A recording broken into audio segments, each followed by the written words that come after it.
할렐루야. 이 말씀 중심에서 주인이 없을 때 나는 이라는 제목으로 하나님 말씀 증거하겠습니다. 예수님은 많은 곳에서 자신이 설명하고 또 드러내고 싶은 것을 더 선명하고 명확하게 사람들이 쉽게 이해할 수 있게 하기 위해서 비유법을 사용하셨고 또 여러 비유들을 드셨습니다.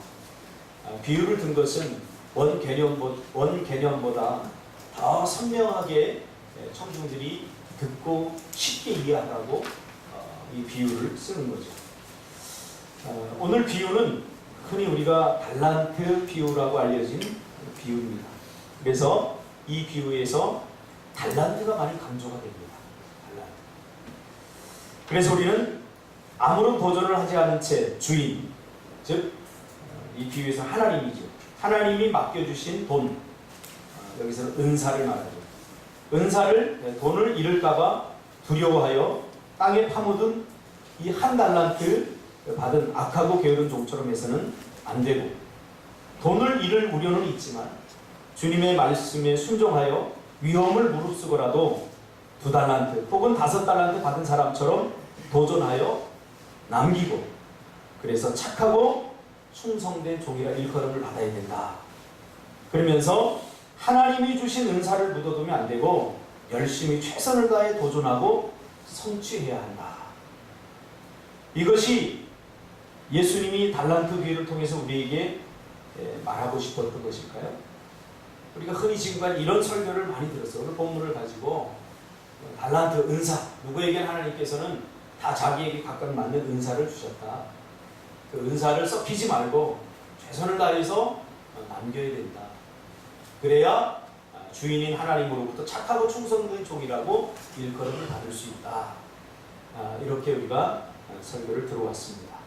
그렇다고 한다면 오늘 본문이 정말로 말해주는 것이 그런 의미일까요?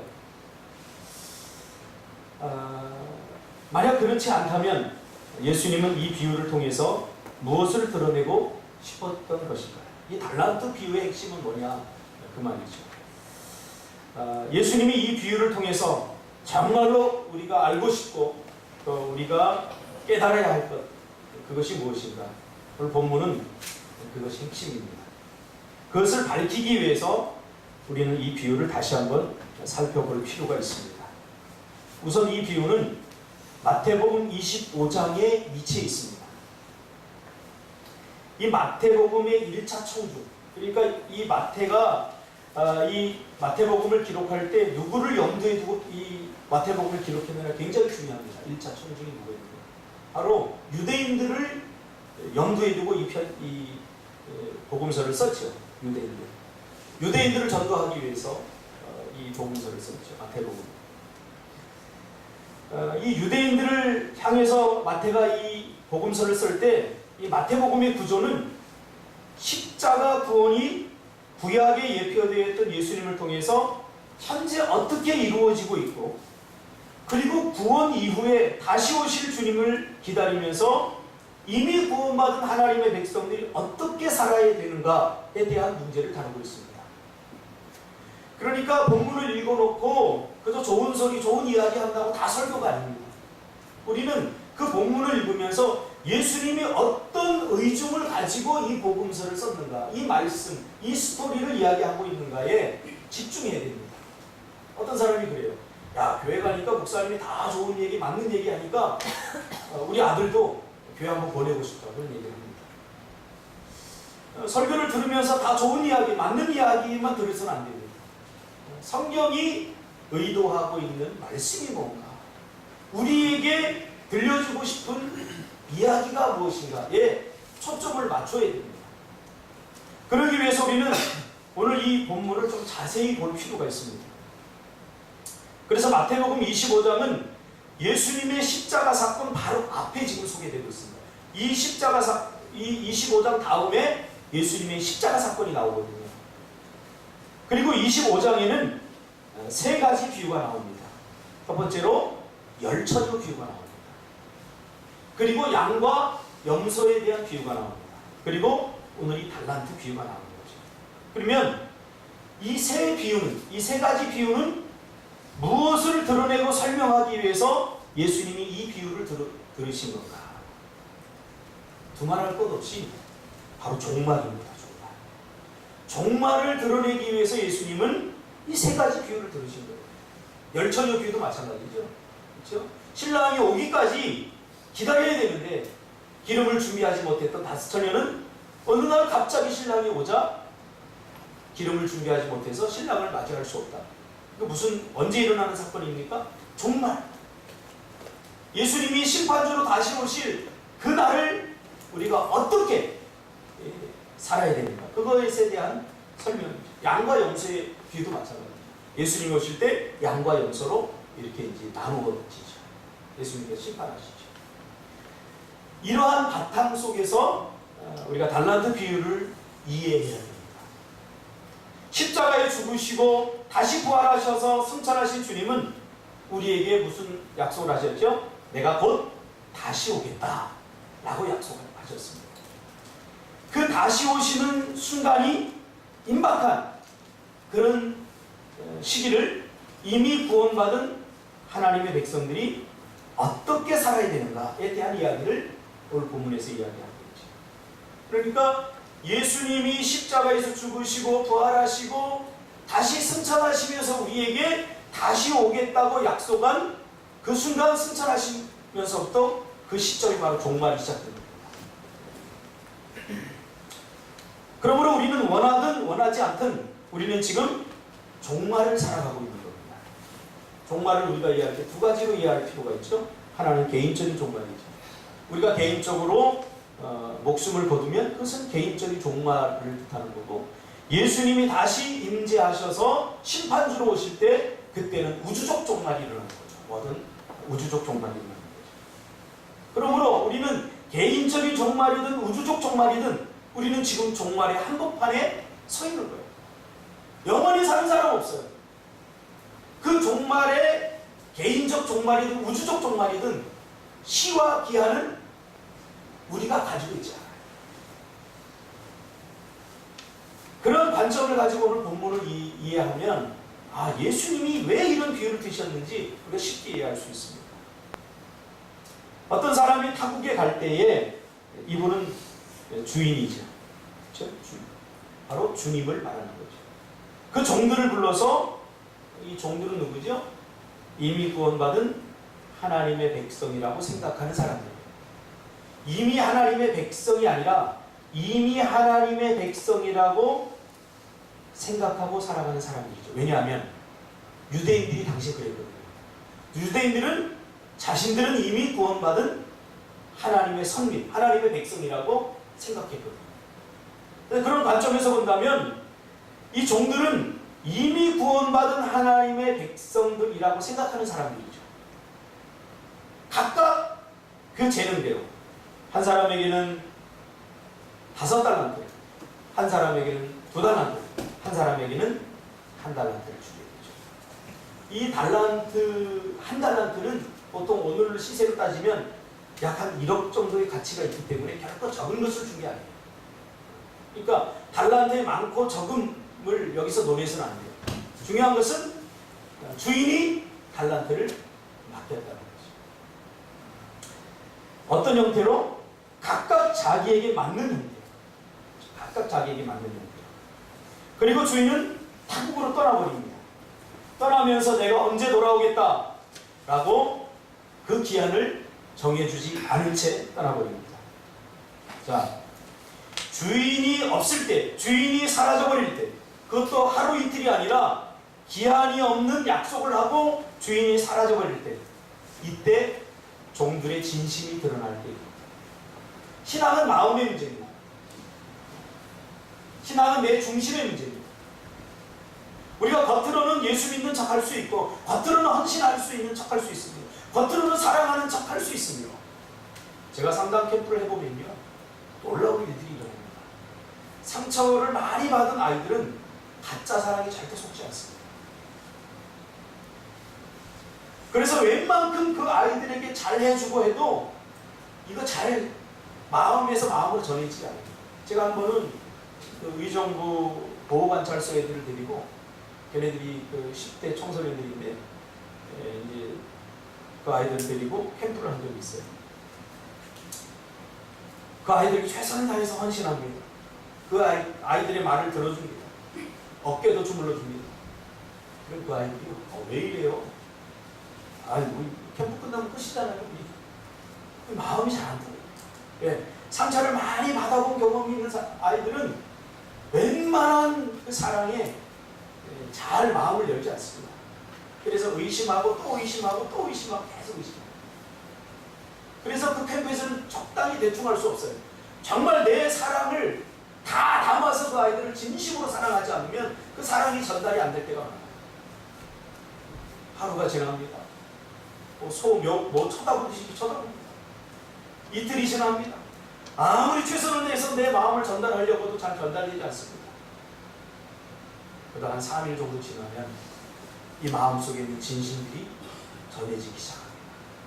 그래서 때로는 눈물을 흘리기도 하고 자기의 과거 이야기를 하기도 하고 아무에게도 말하고 싶지 않았던, 말하지 못했던 그런 아픔과 가정의 고통들을 그때부터 꺼내놓기 시작합니다. 그거를 건드려야 진정한 상담입니다. 종이 몇 장 놓고 이거 기록해보세요. 얼마든지 조작할 수 있습니다. 사이코패스 같은 경우는요, 수십 가지를 자기가 조작해서 다 만들 수 있어요. 이제 주인이 사라져버린 그때 이 종들의 진심이 드러날 때입니다.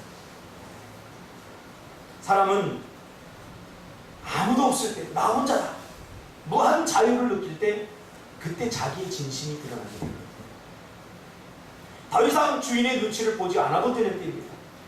그때 5달란트 받은 자는 바로 가서 그곳으로 장사하여 또 5달란트를 남기게 됩니다. 성경에서는 열심히 했다라는 말은 없습니다. 다만 또 다른 5달란트를 남겼다는 그 결과가 우리가 그렇게 예측할 수 있죠. 열심히 했겠다. 그 결과가 어떤 남김에 어떤 영향을 미쳤다는 것을 우리는 미루어 짐작할 수 있을 뿐이죠. 그런데 2달란트 받은 자도 그렇게 합니다. 그런데 1달란트 받은 자는 가서 땅을 파고 그 주인의 돈을 감추어 두었더라. 이 표현도 좀 달라요. 5달란트, 2달란트 받은 자는 그곳으로 라고 표현되어 있고, 그리고 1달란트 받은 자는 주인의 돈이라고 표현되어 있습니다. 그러니까 그것을 받을 때 이 1달란트 받은 자는 이미 별로 마음이 없었어야 돼요. 이거 주인 돈 아니고 내 거 아니지 않느냐. 별로 마음이 없었다는 거예요. 마음이 거기에 있지 않다는 거죠. 19절에 보니까 오랜 후에 주인은 곧 다시 오겠다고 말했지만 현실 속의 주인은 곧 다시 오지 않습니다. 어디 오는 것처럼 느껴집니다. 곧이라고 하는 주님의 약속이 더디게 느껴질 때 그때 우리가 좀 조심해야 되죠. 지금 우리도 마찬가지입니다. 주님은 곧 오시겠다고 이야기했지만 우리가 생각하는 것처럼 주님은 곧 오시지 않고 지금 굉장히 더디지 않습니까? 이거는 종말을 살아가는 사람들의 자세와 태도가 아니에요. 곧 올 것 같이 우리가 그런 마음가짐을 가지고 살아야 되는데, 오늘날 많은 그리스도인들은 곧 오시겠다는 주님의 약속이 더디게 이루어지자 이제는 아예 까마득하게 잊은 채 우리가 살아가고 있게 되는 거죠. 이 오랜 후라는 것은 단지 시간적인 흐름을 말하는 것이 아니라 아무도 알 수 없는 시간이 흐른 후라는 뜻입니다. 그러니까 주인만 알 수 있는 그 시간이라는 뜻이죠. 주인이 다시 돌아옵니다. 약속합니다. 근데 종들이 전혀 예상하지 못한 그런 때를 말하는 거죠. 그러니까 주인이 다시 돌아오면 이제 종말이 끝나죠. 그리고 주인이 다시 돌아와서 이제 계산을 합니다. 평가를 하죠. 오늘 본문에 보니까 평가를 합니다. 내가 지금 잘하고 있는가? 내가 신앙생활 잘하고 있는가? 내가 믿음생활 잘하고 있는가? 이렇게 사는 것이 맞는가? 이 모든 것들의 평가는 주님이 오실 때까지 아니면 개인적 종말이 끝난 후까지 미루어져야 됩니다. 우리는 얼마나 많이 눈에 보이는 사람들의 시선에 목매고 살아가는지 모릅니다. 그래서 누군가 조금 좀 잘한다고 하면 괜히 또 신이 나기도 하고, 못한다고 하면 괜히 또 자존감에 상처를 입고 또 힘들고 어려워합니다. 사람들의 평가. 그것보다 더 중요한 것은 주인의 평가라는 사실입니다. 내가 신앙생활 잘하고 있는지 못하고 있는지 사람들에게 평가받으려고 하는 그런 마음도 우리 버려야 됩니다. 제 평가가 정확합니까? 사람들의 평가가 정확합니까? 목사가 신앙생활 잘한다고 하면 그 사람이 정말로 잘하는 겁니까? 목사가 잘한다라고 하는 것은 격려 정도로만 알아두면 좋아요. 진정한 평가는 주인이 오실 때 주인만 할 수 있는 것이기 때문이죠. 제가 잘한다고 한 사람이 잘 못해서 뒤통수 맞을 때 제가 굉장히 많았거든요. 좀 칭찬 좀 해주고, 야, 열심히 잘한다, 저 믿음을 본받아야 된다 그러는데 그 다음 주부터 사람들 보기 별로 잘 못하는 행동을 많이 해요. 그래서 내 평가가 괜히 칭찬했나? 그렇게 생각될 때가 많아요. 그러니까 사람들의 평가가 중요하지 않다는 거예요. 중요한 것은 주님의 평가, 다시 돌아와서 하시는 주님의 평가가 중요하다는 거죠.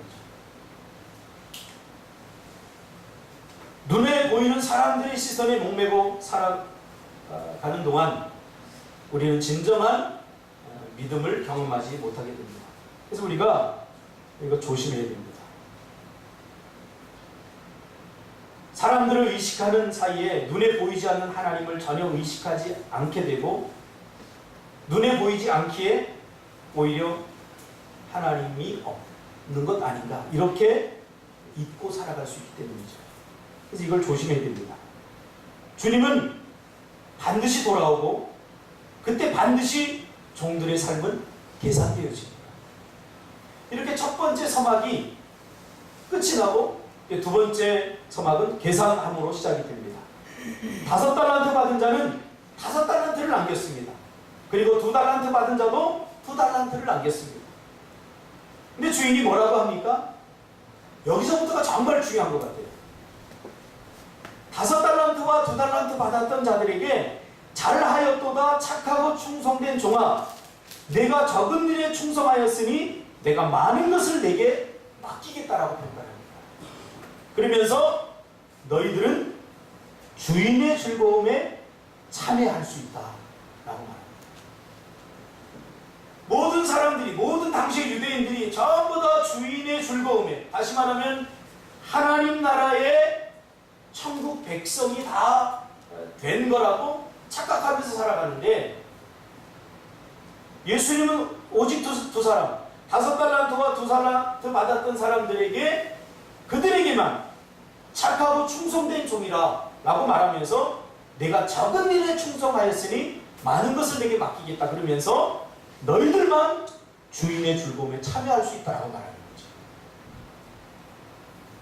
자, 이 칭찬의 핵심, 사실 많은 것들을 우리가 다룰 필요가 있지만 이 짧은 설교 시간에 다 다룰 수 없기 때문에 이 칭찬의 핵심에 대해서만 살펴보겠습니다. 이 칭찬의 핵심은 뭐냐면 작은 일에 충성하였다는 거죠. 그렇죠? 오늘 주인이 뭐라고 그래요? 작은 일에 충성하였다. 그것 때문에 주인의 즐거움에 참여할 수 있다고 말합니다. 그러므로 무엇이 작은 일인가를 살펴보는 일이 오늘 본문을 이해하는데 굉장히 중요하죠. 작은 일. 이 작은 일이 뭔가? 주인은 내가 작은 일에 충성하였다라고 말합니다. 이 작은 일이란 결론적으로 말하면 주인이 없을 때에도 다시 돌아올 주인에 대한 믿음을 가지고 반드시 자신의 삶은 계산되어짐을 믿고 주인이 눈에 보이지 않는 현실 속에서 주인을 의식하며 사는 것. 이것이 작은 일입니다. 쉽게 말하면 주인이 지금 당장 눈에 보이지 않더라도 주인을 신뢰하고 주인의 약속을 믿고 주인이 눈에 보이지 않더라도 주인을 의식하면서 지금의 현실 속에서의 삶에 최선을 다하며 맡겨진 일에 최선을 다하며 살아갑니다. 이것이 작은 일이라는 거죠. 어느 경우처럼 주인의 눈에 띌 때는 열심히 하는 척하고 주인의 눈에 띄지 않으면 요령을 부리고. 이번 주에 꿈이 있는 교회 아이들이 와서 밑에서 캠프를 했어요. 이 개를 제가 강아지를 참 이뻐해요. 그래서 강아지를 내가 야 너희들 강아지를 절대 만지면 안 되겠어요. 그 전에 뭐라고 그러냐면 꿈이 있는 교회 목사님이 우리 아이들 말을 정말 잘 들어요. 그러더라고요. 그래서 저는 정말 말을 잘 들을 줄 알았어요. 그래서 이 강아지를 너희들이 만지면 강아지가 우리 사람에게 있는 그 나쁜 병균이 옮겨져서 강아지가 곧 죽으니까 내 절대 만지면 안 돼? 그러니까 네! 절대 안 만질 거예요. 그리고 돌아서는 순간 바로 만졌어요. 그 타이밍이 0.1초도 안 돼요. 제가 깨달았죠. 이 아이들은 김성찬 목사님의 말만 잘 듣는 거지 평균적으로 말 잘 듣는 아이들은 아니다. 그걸 보면서 제가 우리도 그렇지 않을까요? 정말 하나님이 예수님처럼 지금 이곳에 계신다면 우리는 얼마나 더 거룩해질까요? 눈에 보이는 방식으로 예수님이 이 땅에, 하나님이 이 땅에 지금 우리와 함께 한다면 우리가 지금 짓는 죄의 10분의 1도 안 질 거예요. 그렇다고 한다면 주인이 눈에 당장 보이지 않는 현실 속에서 우리는 지금 어떻게 살아가고 있느냐? 굉장히 중요한 문제입니다. 그러므로 작은 것이 트릭입니다. 작은 것. 이 작은 것에 충성하였다. 그렇죠? 이 작은 게 뭡니까? 사람의 눈에 띄지 않는 것. 사람의 눈에 띄지 않는 것. 사람들이 별로 관심을 갖고 있지 않는 것. 이것이 작은 것입니다. 고아일 수 있고 과부일 수 있고 소외받는 사람일 수 있고 그 사람들 돕는다고 그 사람들과 함께 한다고 누가 알아주지 않아요. 교회에 휴지 하나 떨어진 거 누가 줍는다고 누가 알아주지 않아요. 교회의 어떤 작은 곳에 헌신하고 봉사하는 거 누가 알아주지 않아요. 이게 트릭이에요. 왜냐하면 많은 사람들의 관심은 자기를 드러낼 수 있는 거. 청소를 하면서 누가 봐줬으면 좋겠다. 목사님이 저의 솔직한 고백이에요. 제가 주님을 처음 만나고 나서 교회 청소를 하는데 몇 번을 와서 청소를 해도 아무도 없는 거예요. 어떤 마음이 드냐면 별로 하고 싶지 않더라고요. 청소를. 왜냐하면 이 타이밍에 목사님이 딱 오셔야 되는데 이 타이밍에 성도들이 와서 보아야 되는데 근데 인생은 내 맘대로 안 돼요. 늘 저는 혼자였어요. 그렇게 한 몇 개를 하고 나니까 이제 별로 하고 싶지 않아요. 그 다음부터 투덜대기 시작했어요. 그런데요, 목사님이 다 보고 계시더라고요. 어느 날 새벽 기도관 때 목사님께서 황섭이가 우리 교회가 이렇게 깨끗한 것은 황섭이가 토요일마다 일찍 나와서 의자를 다 제껴놓고 청소를 하기 때문이다. 얼마나 제 속이 들킨 것 같고 부끄러운지. 작은 것, 요즘 세상에 누가 눈에 보이지 않는 하나님을 의식하고 살아갑니까? 정말 여러분, 하나님을 의식하고 살아갑니까? 하나님보다 목사를 더 많이 의식하고 주변 사람들을 더 많이 의식하고 신앙생활 하죠. 그러지 말라는 거예요. 그러다 서로 때리고 서로 상처 주고 이 교회는 사랑이 없느니 저 교회는 사랑이 많으니 그러지 말자는 거예요. 사람은 다 똑같아요. 그래서 사람은 신뢰의 대상이 아니라 사랑의 대상이에요. 이 사랑의 대상은 뭐냐면 상처받을 각오를 해야 됩니다. 상처받을 각오. 설교를 할 수 없어요. 제가 설교를 하니까 이런 설교하면 저 사람 상처받고 이런 설교하면 저 사람 상처받고 매일 상처투성이에요. 어떻게 설교하라고요? 아니에요. 하나님 앞에서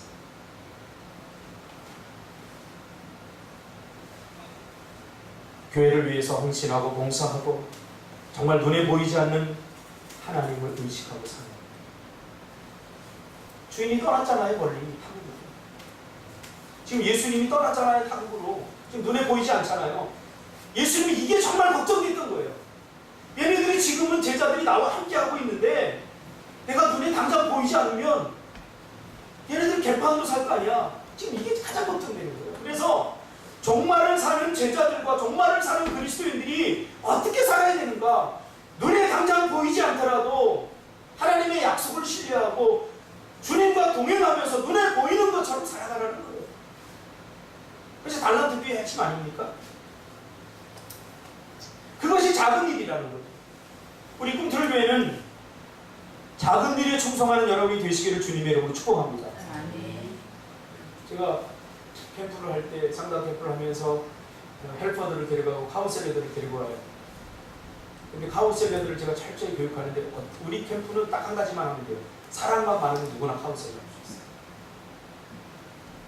이놈들이요, 카운셀러들 데려가면 우리 캠프로 말하면 무한 자유를 주거든요. 왜? 무한 자유를 주면 그 아이의 진짜가 나타나요. 그래서 캠프 오기 전에 부모님들이 뭐라고 그래요? 야, 엄마 아빠 싸우고 절대 가서 얘기하지 마. 상담 캠프니까 다 나올 거 아니야.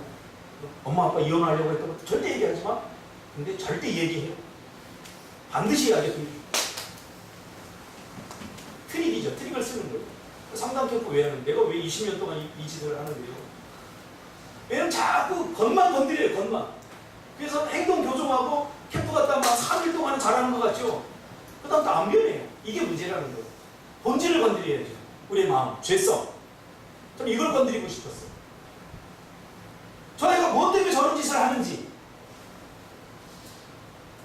정말 부모 잘 만나서 그러는지 아니라는 거죠. 거기까지 가야 돼요. 우리 자녀들도 마찬가지예요. 저는요, 우리 어머니가 저를 되게 칭찬했어요. 교회 잘 다닌다고. 근데 저는 속으로 그때마다 생각했거든요. 나 중3만 되면 절대 교회 안 해. 엄마를 대항할 수 있는 힘만 생기면 저 교회라고 하는 지긋지긋한 곳은 내가 절대 안 가요. 안 다니까. 중심을 잡아야 돼요. 이 마음속 깊은 자녀들, 부모들이. 그래서 눈에 보인다고 잘한다고. 아까도 우리 보니까 뭐 예린이 다이어트 한다고 뭐 엄마는 하루에 한 끼만 먹는 줄 아는데 사실은 예린이가 뭐 몰래 밤에도 먹고 한다고 농담처럼 얘기를 하더라고요. 그렇죠? 신앙생활은 마음을 읽고 마음과 마음이 통하는 거예요. 주님과도 마찬가지예요. 하면 찾겠다고 했다고 하면 안 돼요. 신앙은 마음의 문제이기 때문이죠.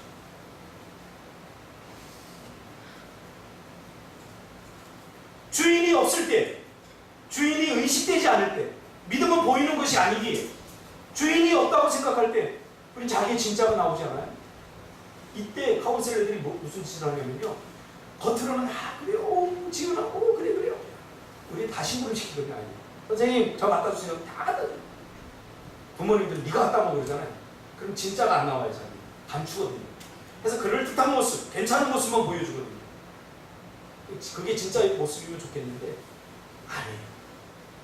마음껏 다 해줘버려요. 그러면 그 아이들이 진짜가 나요. 어떤 애는, 우리 애는 요즘 애들은 다 욕하는데 우리 애는 절대 욕 안 해요. 목사님 얼마나 착한데요. 근데 가자마자 이틀 만에 이 졸라 이게 나와요. 뭐 입에서 욕 아니면 대화가 안 될 때 욕을 많이 하는 애예요. 그러나 부모가 그렇게 학습을 시켰기 때문에 겉으로 보기에는 모범생처럼 보이는 거죠. 혹시 우리 안에는 신앙적 모범생처럼 보이는 거 없나요? 저는 지금도 가끔, 요즘 많이 제가 노력을 해서 고쳐졌지만, 저는 차를 타고 가다가 누가 껴도 저 새끼 그래요. 할렐루야.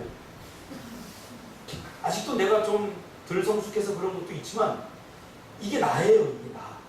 이 진짜 나서부터 예수님 앞에 나가서 시작해야 돼요. 괜히 위선적으로 가리고 뭔가 포장하고 괜찮은 모습으로 나갔다 얼마나 많은 사람들이 상처를 받고 아픔을 겪습니까?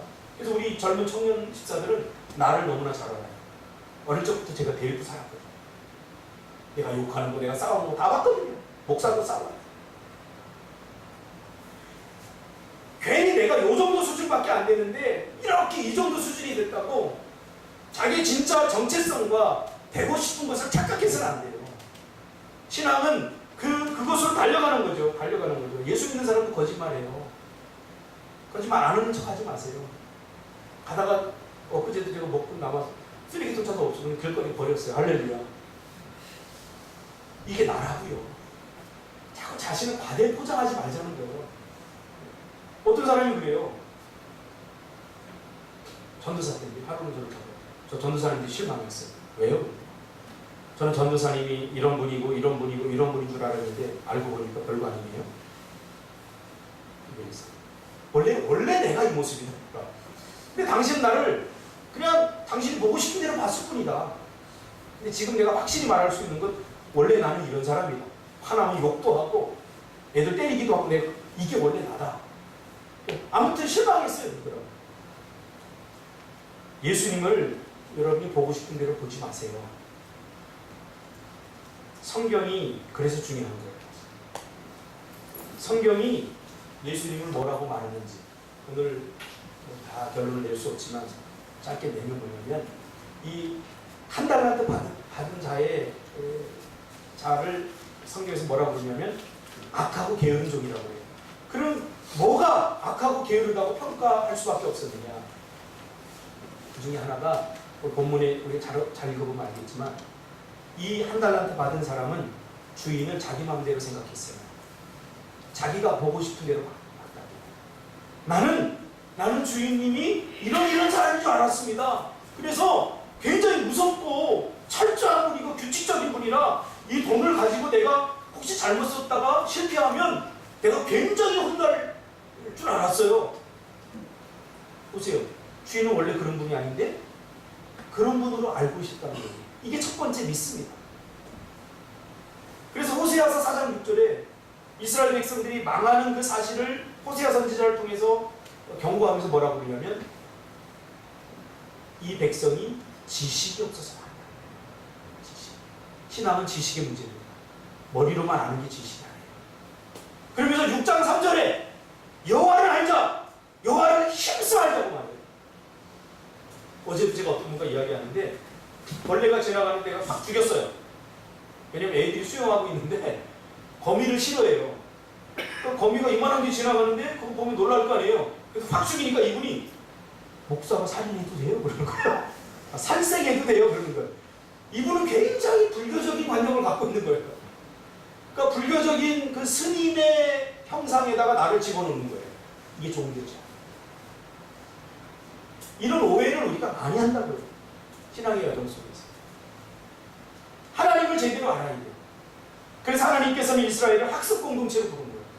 1년이 돼도 성경 한 구절을 읽지 않고 성경 한 장 한 번 읽지 않고 하루를 사는데도 성경 한 번 읽지 않으면서 우리가 뭐 예수님을 알고 싶고 주님 사랑해요. 이거 좀 사기 아니에요? 이게 진짜 사기? 사기입니다. 사기. 전 연애해봤는데 우리 때는 삐삐가 있어요. 문자 보내고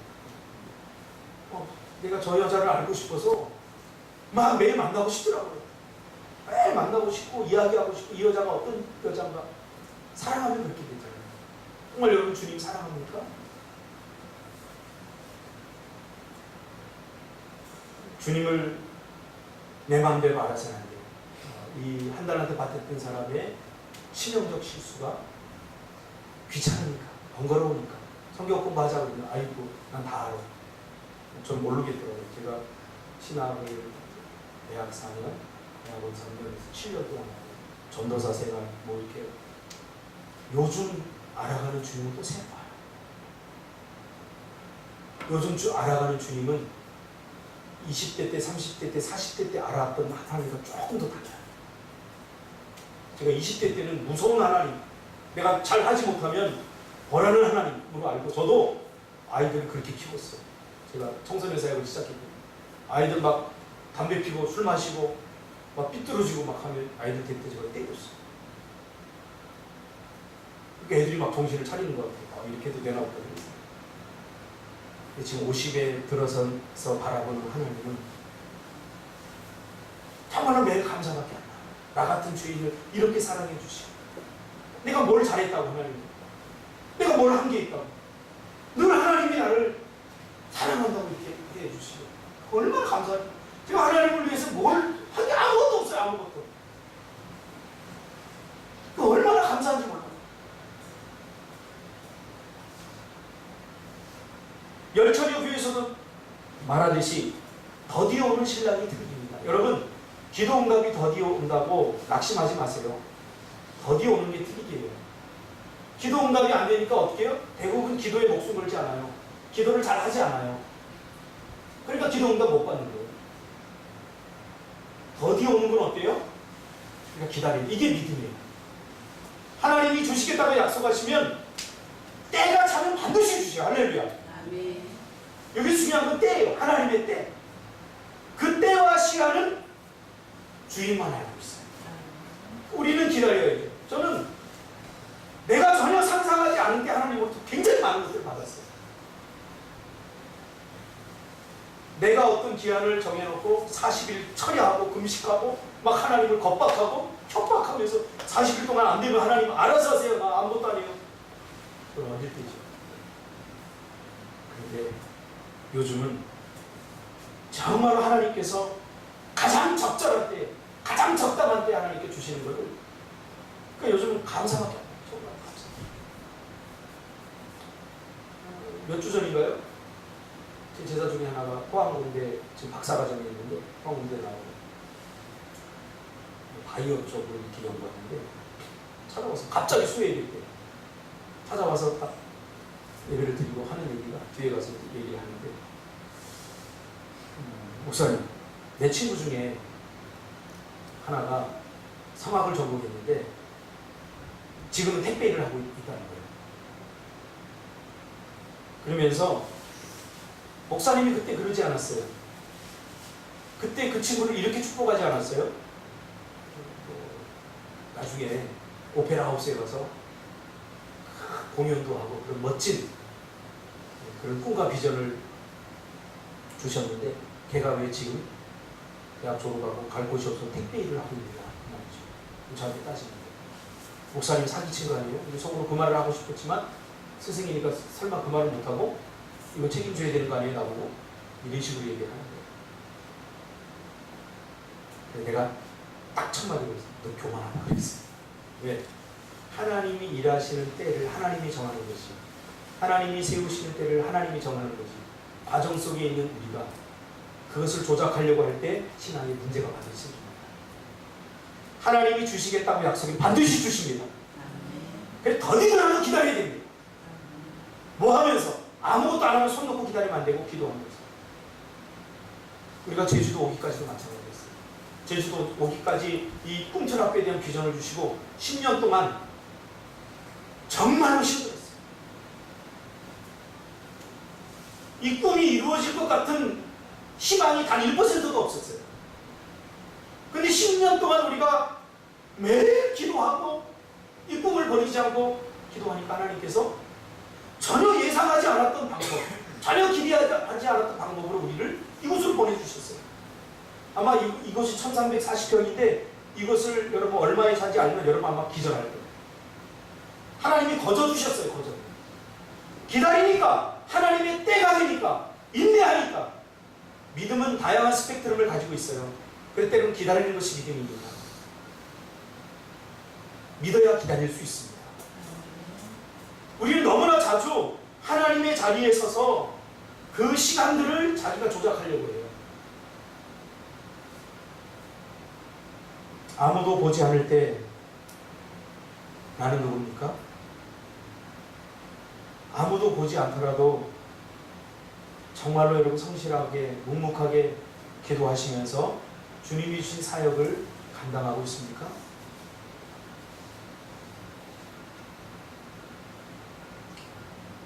(24절을) 메시지 성경으로 제가 읽어드릴게요. 이 한 달란트 받은 자의 고백입니다. 제가 알기로 당신은 기준이 높고 경고망동을 싫어하며 최선을 요구하고 실수를 용납하지 않습니다. 저는 당신을 실망시켜드릴까봐 두려워서 숨겨두기 적당한 곳을 찾아 돈을 잘 보관했습니다. 한 푼도 축내지 않고 고스란히 가져왔습니다. 이것에 대한 주인의 평가. 주인이 대답하여 이르되 악하고 게으른 종아, 나는 심지 않은 데서 거두고 해치지 않은 데서 모으는 줄 아느냐. 메시지 성경으로 쉽게 풀이하면 주인을 경노했다. 그것은 비참하게 사는 길이다. 그렇게 조심조심 살다니 한심하다. 내가 최선을 요구하는 줄을 안다면서 어째서 너는 최소한에도 못 미치는 행동을 했느냐.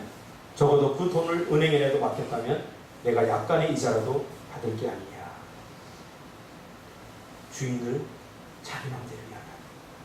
그래서 우리 다시 성경으로 가야 돼요. 지금 우리의 위기는 성경에 대한 말씀에 대한 문제입니다. 하나님을 몰라도 너무나 모르기 무엇에 목숨을 버리는지 더 있는데 오늘 여기까지 하겠습니다. 기도하겠습니다.